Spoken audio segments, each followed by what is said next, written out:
Good morning. This morning I'm just finishing feeding the lambs from yesterday as well as the fat lambs. So we're just feeding them. Currently listening to an audiobook. I don't know if you want like book recommendations from me, but I'm listening to I'm Glad My Mum Died by Jennette McCurdy. Here are the sheep we're feeding at the moment. The lambs are growing well in here. Slug's here. Slug, come into the frame. Topo, come here. Come into the frame. This Slug, she's here. I know Sandy Brock, sheepishly me, I've been watching her videos after you guys recommended them. I know she does a book club. I don't want you to think I'm copying her. It's just, I've been listening to this book pretty much non-stop. I started it yesterday and I'm almost finished it. Alright, we're going to fill this bin up with the auger. I always see a drop in retention around here, so I won't use too much of this footage. However, I think I've got grass seeds in my bloody sock, because it is hurting. There it is there. Get out of my sock. Alright, I've put my dogs away. It's now full. I'm just going to drive over and fill the back one up. I've got lentil seconds for the back bin, so that's what we're using. For those of you who are interested, I will show you. This is the lentil seconds. First is your actual grain, which, you know, like it would just be lentils for firsts. And seconds is when you clean the grain, you put it through a seeder. Sometimes you've got a paddock like our beans where it's got the docks in it. So those beans would have to go through a seed cleaner if you wanted to sell them. But we end up with this. So we've got the lentils that are too small, lentils that are too big than the standards, and then we've got vetch seeds, clover seeds in here. So they're good weeds. We're happy to get those weeds. That's all these little seeds here, is all those here, and then we've got the pods. So we've got the pods of the lentils in here as well, and lentils that didn't make it out. In wheat, you get a lot of husk in your seconds. I will show you the barley when we go past though. That was a completely different note. Eat my pretties. Eat and grow strong. The barley. This is the crop. I can't find where I was originally going because all the grass is starting to get squashed. But here's the barley now. It's well and truly droopy to the point it might start snapping off. So we're just waiting for the moisture to come down on it and then it'll be harvested. Which, speaking of, well, is that a harvester in the paddock? Could be. That's our harvester. We've got a case one. This is what some of the barley looks like now. The barley that was low enough in moisture. You got to wait until the moisture's about 10, 12 for barley. This is what it spits out. There is a bit of grain on it, but we're getting a very, very good yield on this crop. This is the stubble that's left. See, hollow straws, and that's all that's left behind. The sheep will come in and trample and eat this. It'll then go into the soil and it'll help put organic matter back into the soil. As we can see, some of the stalks do just get pushed down. The sheep will also eat this. They'll come in and enjoy it. I don't harvest lamb. Lamb and Dad do most of the harvesting, so you won't see much of inside the harvester content. I can get it for you if you do want to see it. Get Liam to do a little talk and show you what it's like. These sheep decided they didn't want to be in the paddock. What are you doing? So this was cut for hay, as we remember, but this is what the wheat is looking like. Look at that. All four sides have grain on them. Oh, look how many seeds are on that head.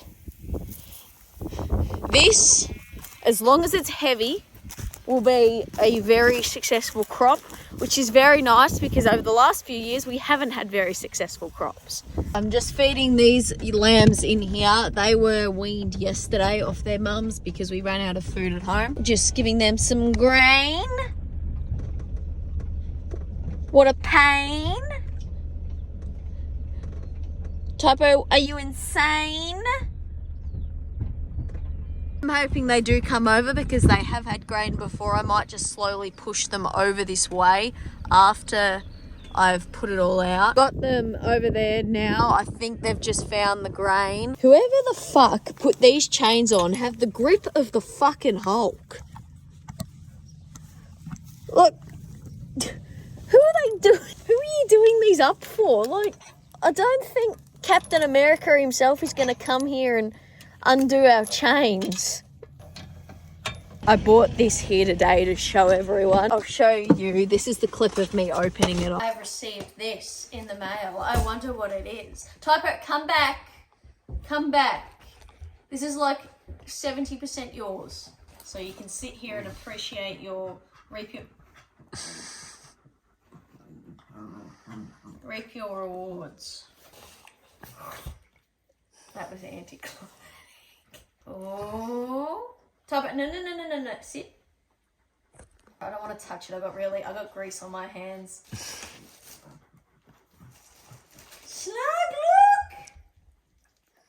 Don't lick my grease on my hands. Cooper, look. Someone look at it. Thanks everyone for subscribing. This is the front. I'm trying to like see it so you can read it there. And then here's the back. It's just there's Delta hairs. Delta's hairs are on everything. Here's the piece of paper that comes with it now. Pause to read. Are you pleased, Slug? That's about the same amount of enthusiasm as she had last night. Just on our way down now to get the prime line ewes and lambs. They need to be drenched and crutched. So I'll show you on Mobil where that is because this video is sponsored by Mobil. Mobil always seems to be very spread out. There's normally some over here like there, and there's normally some here, and there's normally some in the back as well. However, whenever I open the gate, they seem to want to walk through it. So I'm hoping a couple over here. There's a couple down there, and there's a couple down at the bottom of the creek, and then all over the other side of the paddock there's a heap. Very hard to find them in the thistles. Hi, I'm Tara. I'm a 25-year-old thistle farmer from Victoria, Australia. They are wanting to chase me because I have been feeding them, but we must resist. I need you all to gather and go this way. Oh, the ones from down there are still down there. I was going to say I think they've come up, but they have not. Oh, this is gonna be a pain in the bum, I think. Okay, so some of them have fucking decided they want to go over here. I think Typo's managing most of the mob, which is all the way over there now. Right, they're gonna try and run to those sheep over there. I fucking should have seen that coming.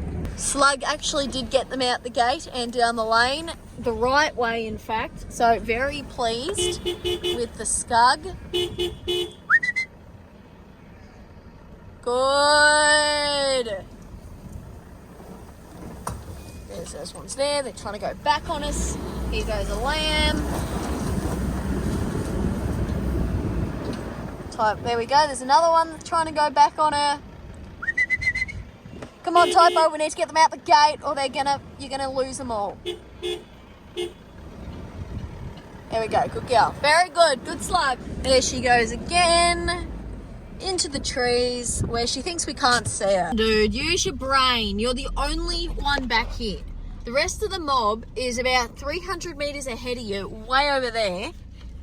Yet you're still standing here trying to get through the fence into a paddock that's not your own. Why? Typo, come here.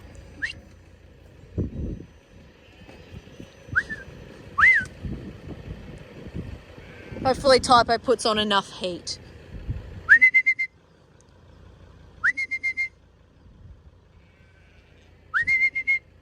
Typo, come on, move in.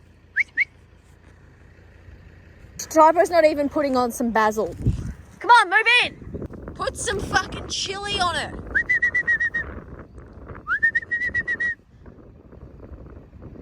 Good, now stop. Typo. Good. Now she's looking for another spot to hide.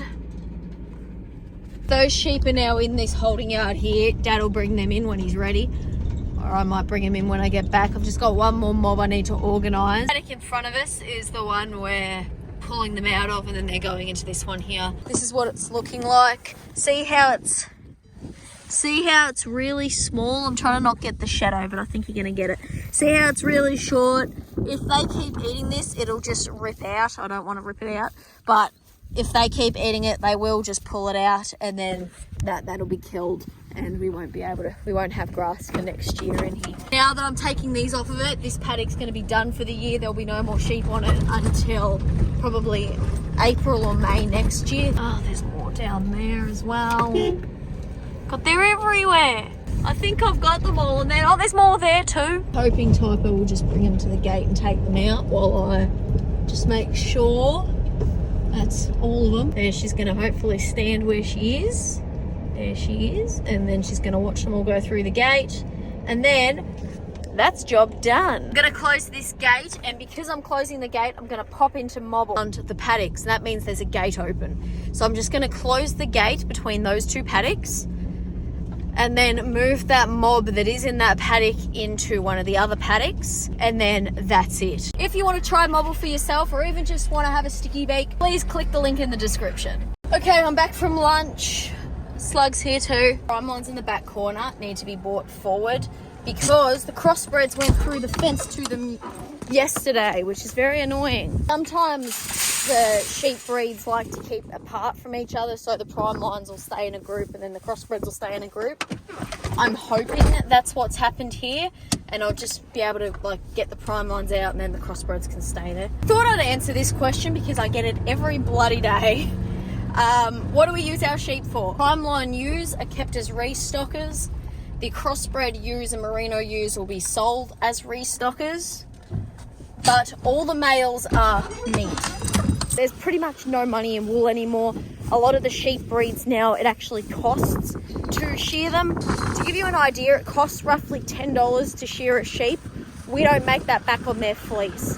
Merinos we do, but that's for now. Not a lot of people use wool anymore, so the price of it has dropped dramatically. There's also a lot more sheep than there used to be, so there's more available, so that also pushes the price down. But meat, your lamb, when we send them on contract, they're around between 45 and 60 kilo. So they're not little lambs. They are, 6, 7, 8, 9 month old lambs. Probably not 6, closer to 7, 8, 9 month old lambs that are going. Because that's the way it works. I thought I'd do a broad spectrum answer of that question because I get it so much. I'm not going to hide the fact that that's what we do with our lambs. They do go to abattoirs. And then the next question I get when I answer that is, how can I live with myself? The way I see it is it's better to have someone who cares about them, raising them and looking after them, than someone who couldn't give less of a shit about them. I think we've come at a good time. The prime lines are here in this front paddock. Those ones over there sitting on the side of that hill, I think that's the crossbreds. Fucking hell. The greedy bastards. Let me deal with this. Hang on. I couldn't stop them. There's food out here. They've got nothing. They're just being greedy. There's no fucking reason for them to be doing what they're doing. They're going to have to come with the prime lines up the hill and through the gate. They're all heading up there. I'm just grabbing the stragglers from behind here. Put the dog out with them, and they still think I'm trying to feed them. They're not dying of starvation. They're quite fat. I got a comment about I shouldn't use the word fat because it's fat shaming the sheep. I don't think they care. I'm all for body positivity. You be whoever you want to be. However, with the animals that I'm managing and having to keep alive and am responsible for their health for, the term fat needs to be used. We're just going to keep swinging now because fuck me. Now I'm remembering all the comments. First of all, why do I even bother responding to the comments? Because it's good content. You guys like me responding to the comments for some reason, so that's why I'm doing it. Right, next one. People, when I comment on stuff, when I respond to the comments, people are like, well, how are they supposed to know? You could not be rude about it and just answer the question. I don't know how to fly planes. So I'm not going to walk into Qantas and tell them how to fucking fly one. I don't know how to build a car. I'm not going to walk into Ford and tell them how to make a car. The point of the story is, if your only experience with sheep is watching a couple of YouTube videos, petting a sheep at a petting zoo, and you follow some sanctuaries on Facebook, maybe reconsider if it's your place to tell me how to do my job. They found the gate in the top corner, so I'm hoping they'll all slither through quite well, and then the next gate's just over there where those other ones are standing, so I'm hoping they all just single file around there and then through. I don't know where Typo is, but I don't think she's helping. She is! She's just down there moving them up. Oh, what a good slug. She's been good today. Please, I don't want to have to fucking drive up that hill. Go right. They've not gone right. They went left. This is a common occurrence though with sheep. Right up the hill, ladies. This is the back of them now. The other ones are almost at the other end of the paddock. So, love that. See how they're all the way over there now? When the gate is just here, it looks like one ewes about to walk through it. Also, it was the crossbred ewes that were the problem. Alright, job done. Hello, Leo. I'm just heading over here. Just see if I can be of any assistance.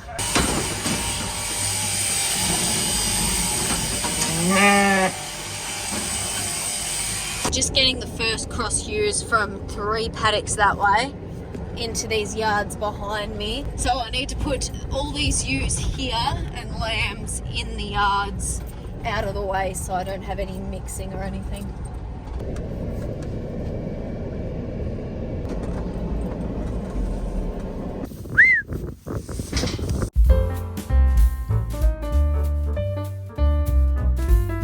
Ewe merino lambs, the last year's merinos that are coming over to be assume clicked. I'll see you when we get there, or if anything eventful happens. Just laid down, I'm going to pop her up on the back of the ute. It's beautiful fleece, it feels amazing. You feel lovely, my dude, apart from the flies. Alright.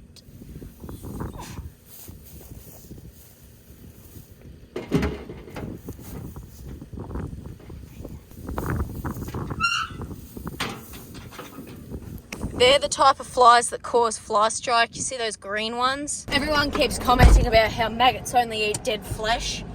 The green ones will actually eat live flesh. The more you know.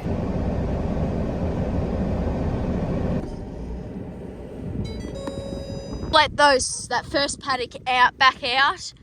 The merinos are up in there in the back of the yards. I've still got Friend on the back of the ute. I'm going to bring her down now and get her all cleaned up, and Slug just had another moisten. Dad's taken that ewe to give it a crutch. I'm just taking these prime lines back to their paddock now. Back to your paddock. You are done for the day. I'll give Slug another moistening when we reach the dam. You deserve it, Sluggy. Slug vision. Still going. The one that was a problem this morning is all the way up the front now. Surprised? I think not. Slug's been moistened. I forgot to film it, so I'll just reuse the other one.